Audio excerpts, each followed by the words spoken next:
Welcome to panacea आजकल। तो आज के हमारे जो करंट अफेयर्स होंगे वो होंगे 27 अक्टूबर 2022 के बारे में। So let's have a look at a headline first of all.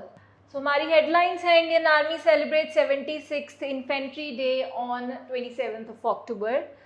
PNB is Goel re-elected as IBA chairman. International Federation of Film Critics declared Patthar Panchali as Best Indian Movie.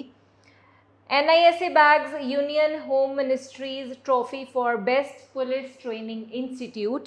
IIT Madras and NASA researchers study microbes on space station.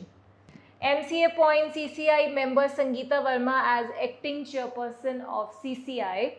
Elon Musk takes over Twitter, says the bird is freed. India's forex reserve hit two-year low to $526 billion. Immigrants make up largest share of Canada's population in country's history. Indian women cricketers to receive equal pay as men, and at the last we have Team India beats Netherlands by 56 runs. तो चलिए देखते हैं इनकी क्या details हैं।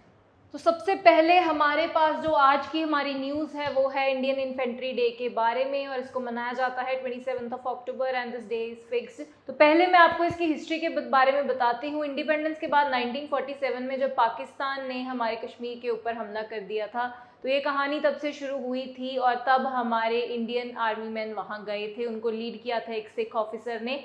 तो उनकी जो शहीदी तब वहाँ पर हो गई थी, उसको याद करते हुए हम इस डे को हर साल मनाते हैं। और इस साल हम मना रहे हैं 76th infantry day of our country. तो इस साल इस दिन को मनाने के लिए बाइकर्स रैली हुई थी। हमारे जो इन्फेंट्री मैन हैं उन्होंने 4 डायरेक्शंस में से बाइक्स चलानी शुरू करी थी, और ये 16 अक्टूबर को शुरू हुआ था।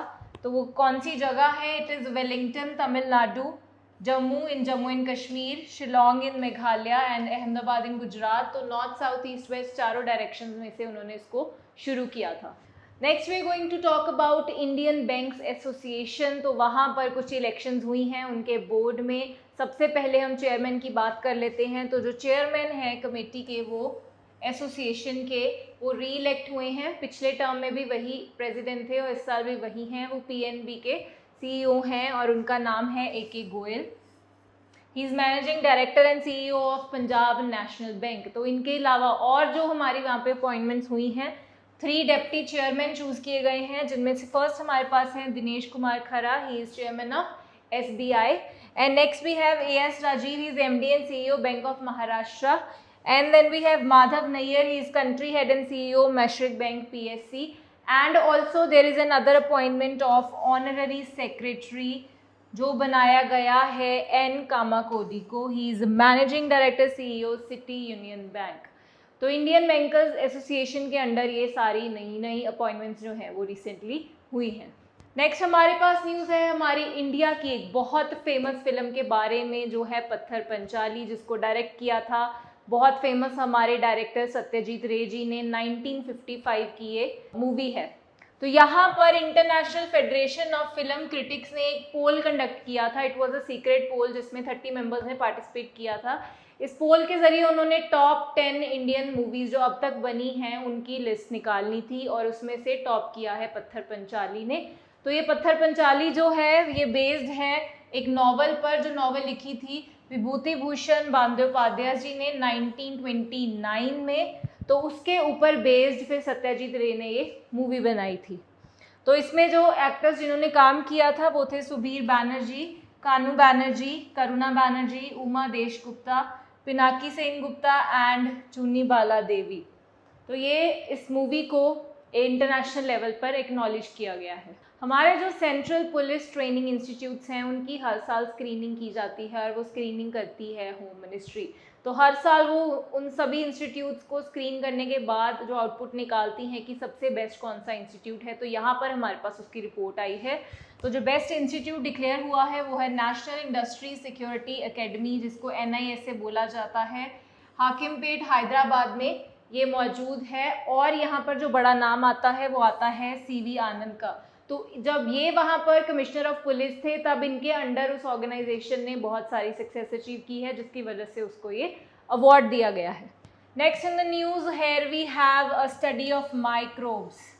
तो यहाँ पर नासा और IIT मद्रास मिलकर एक रिसर्च कर रही हैं। उस रिसर्च में वो हमारा इंटरनेशनल सोलर स्टेशन जो है वहाँ पर माइक्रोब्स की स्टडी कर रही है, ताकि वहाँ पर वो डिसइंफेक्टेंट्स को एप्लीकेबल कर पाएँ। तो इस स्टडी का पर्पस क्या है? स्टडी का ये पर्पस है कि वहाँ पर डिसइंफेक्टेंट्स की ज़रूरत पड़नी अब शुरू हो गई है। वहाँ पर जो हमारे एस्ट्रोनॉट जाते हैं, वहाँ पर काम करते हैं, तो देयर आर चांसेस कि उनको इन्फेक्शन हो सकती है। तो उस इन्फेक्शन को रोकने के लिए वहाँ पर अब डिसइंफेक्टेंट्स हम लाने की कोशिश कर रहे हैं, और ये कोलैबोरेशन हुई है नासा की IIT मद्रास के साथ। तो यहाँ पर जो कोलैबोरेशन हुई है, कुछ प्रोमिनेंट नाम हमारे सामने आते हैं। Doctor Kartik Raman, he is associate professor at the Bhupat Jyoti Mehta school of biosciences and a core member of the Robert Bosch centre of research, and doctor Kasturi Venkateshwaran, he is a senior research scientist at JPL. So next here we have a news about Competition Commission of India. तो Competition Commission को अब तक head कर रहे थे अशोक कुमार गुप्ता जी, तो उन्होंने थोड़ी देर पहले ही रिज़ाइन दे दिया है। तो उन्हीं की रेगुलेटरी अथॉरिटी की एक मेंबर थी जिनका नाम था संगीता वर्मा। तो अब संगीता वर्मा को उसका हेड बना दिया गया है, लेकिन वो टेम्प्रेरी हेड ही हैं, सिर्फ 3 महीने के लिए, और 3 महीने में नया हेड परमानेंट मेंबर चूज कर लिया जाएगा। And she is 1981 batch officer of Indian economic services. तो यहाँ मैं आपको बताना चाहती हूँ कि CCI एस्टेब्लिश हुआ था मार्च 2009 में under the competition act 2002। Next in the news here we have news about Elon Musk. तो एलन मस्क का नाम आपने सुना ही होगा, हमारे सबसे richest person of the world और टेस्ला के ओनर हैं। उन्होंने ट्विटर को भी खरीद लिया है। ये डील हुई थी $44 बिलियन की। बहुत वक्त से ये डील की बात चल रही थी, लेकिन कोई डिसीजन नहीं आ रहा था। फाइनली वो डिसीजन यहाँ पर आ गया है और उन्होंने ट्विटर को खरीद लिया है। तो ट्विटर को खरीदते ही उन्होंने 2 काम किए। पहला काम था कि उन्होंने ट्विटर हैंडल के अपने बायो में चीफ ट्वीट अपने आप को बताते हुए वहाँ पर उस चीज़ को लिख दिया। और दूसरी बड़ी चीज़ जो उन्होंने की कि उन्होंने सारे जो एग्जीक्यूटिव ऑफिसर्स थे ऑलमोस्ट सबको फायर कर दिया, इंक्लूडिंग द CEO पराग अग्रवाल।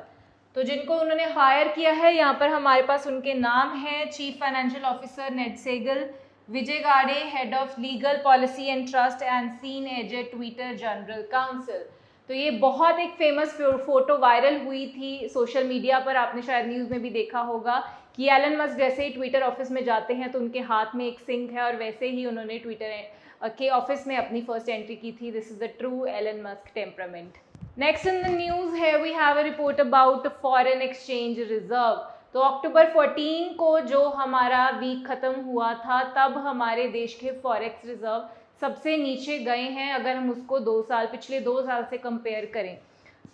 तो जुलाई 24, 2020 तक से पहले तक हमारे जो फॉरेक्स रिजर्व थे वो डाउन ज़रूर जा रहे थे, लेकिन इतना नीचे नहीं गए थे जो अब चले गए हैं।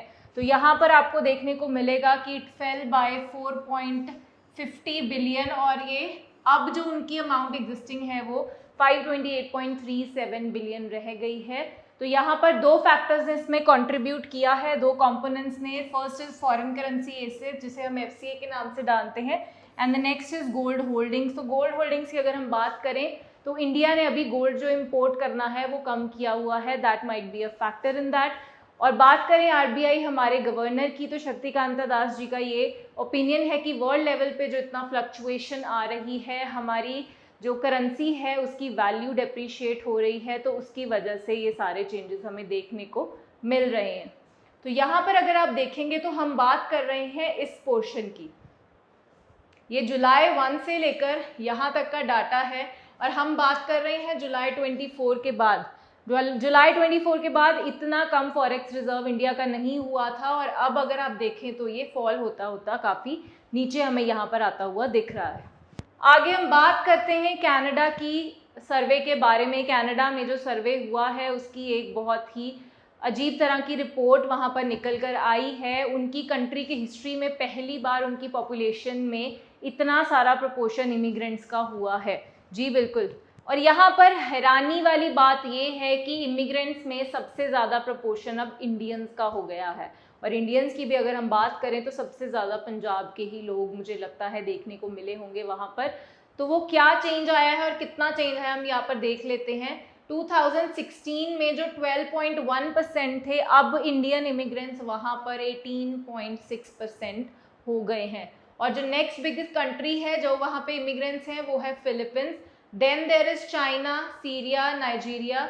तो ऑल ओवर बहुत सारी कंट्रीज हैं, लेकिन हम यहाँ पर ये देखने लगे हैं कि India is on the rank 1। Canada हमारे इमिग्रेंट्स के लिए एक बहुत ही फेवरेबल डेस्टिनेशन बनती जा रही है। तो कनाडा की ऑलमोस्ट 1/4 पॉपुलेशन 23%, मोर देन, अगर हम नंबर्स में बात करें तो मोर देन 8.3 मिलियन पीपल, तो उनकी टोटल पॉपुलेशन का एक 1/4 पार्ट अब इमिग्रेंट्स ऑक्यूपाई करते हैं। ये कनाडा की हिस्ट्री में पहली बार देखने को मिला है। अब यहाँ तो हम बात कर रहे हैं सेंसस जो कनाडा में हुआ। अगर हम बात करें इंडियन सेंसस की, अगर जब हमारे यहाँ पर भी सेंसस होगा तो हमें भी इन चीज़ों के इम्पैक्ट बहुत वाइडर एंगल पर देखने को मिलेंगे। अगर हम किसी स्टेट वाइज सेंसस की बात करें तो पंजाब में हमें इसका बहुत ज़्यादा इफेक्ट आगे आगे देखने को मिलेगा। चलिए दोस्तों, बात करते हैं खुशखबरी के बारे में, हमारी इंडियन टीम, क्रिकेट टीम के बारे में। अब क्रिकेट टीम में मेंस क्रिकेट टीम के बराबर ही पे किया जाएगा वुमेन क्रिकेट टीम को, which is a very very landmark decision जो लिया गया है बोर्ड की तरफ से। तो दिस इज कॉल्ड पे इक्विटी पॉलिसी।